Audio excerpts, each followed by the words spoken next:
Ya, kita akan memantau nilai tukar rupiah terhadap dolar Amerika Serikat pada perdagangan pagi hari ini. Rupiah melemah 0,09% di 14.989. Tren pelemahan rupiah sepertinya masih akan berlanjut di sepanjang tahun ini, terlebih capital outflow terus terjadi di pasar SBN maupun pasar saham. Di tengah potensi capital outflow, nilai tukar rupiah diperkirakan melemah tetapi dengan volatilitas yang terjaga. Meskipun volatilitas rupiah terjaga, hal yang perlu diwaspadai adalah peningkatan outstanding surat utang korporasi yang berdominasi dolar Amerika Serikat, terutama pada tahun 2023 dan 2024 yang meningkat tajam.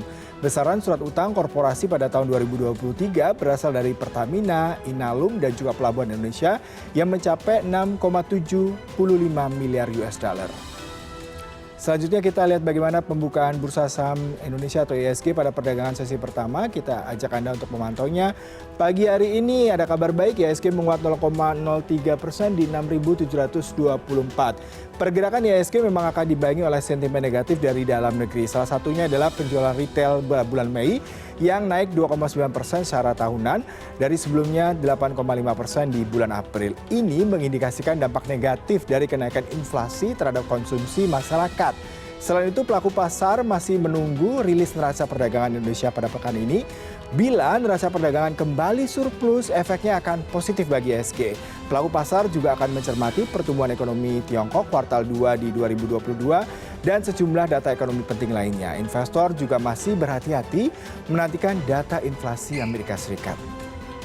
Selanjutnya kita beralih ke perdagangan bursa saham Eropa yang ditutup hari Senin waktu setempat. Kita lihat bagaimana saham dengan kinerja terburuk.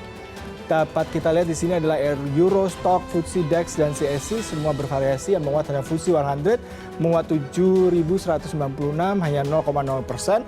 Sementara Euro Stock melemah 0,99% hampir 1% di level 3.471. Indeks sepertinya terburuk pada datang dari perusahaan-perusahaan energi asal Jerman seperti Uniper yang anjlok 8,5% setelah perselisihan antara Jerman dan Finlandia mengenai biaya importir gas Uniper.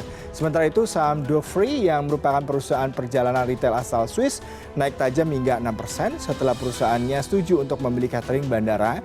Meskipun data tenaga kerja melaporkan kinerja yang baik, tapi hal tersebut berpotensi membuat Bank Sentral Amerika Serikat, Federal Reserve atau The Fed untuk melanjutkan keagresifannya menaikkan suku bunga acuan di beberapa bulan selanjutnya untuk meredam inflasi yang tinggi.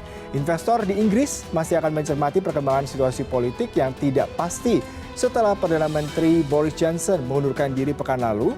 Johnson mengatakan akan tetap menjabat hingga penggantinya terpilih. Selanjutnya kita ke penutupan bursa saham Amerika Serikat pada Senin waktu setempat. Kita melihat semuanya melemah, baik itu Dow Jones, S&P, Nasdaq Composite, bahkan NYSE Composite. Semua melemah, bahkan Nasdaq melemah hampir 3% di 2,26% di 11.372. Wall Street ditutup melemah karena kurangnya sentimen positif yang membuat pelaku pasar dengan hati-hati memulai back-end mingguan yang syarat dengan data penting seperti inflasi dan awal dari musim laporan kinerja kuartal kedua. Sejumlah perbankan besar termasuk JP Morgan, Chase & Co, Citigroup Inc, dan Wells Fargo & Co diperkirakan akan merilis laporan kinerja kuartal kedua pada akhir pekan ini. Analis memperkirakan penurunan tajam pada laba tahunan karena perusahaan penggerak atau menggerak cadangan kerugian pinjaman yang memicu kekhawatiran resesi yang akan datang. Indeks perbankan S&P 500 turun 1% pada sesi pertama dan 11 sektor utama pada indeks S&P sektor layanan komunikasi mengalami penurunan persentase terbesar. Sementara sektor utilitas memimpin kenaikan.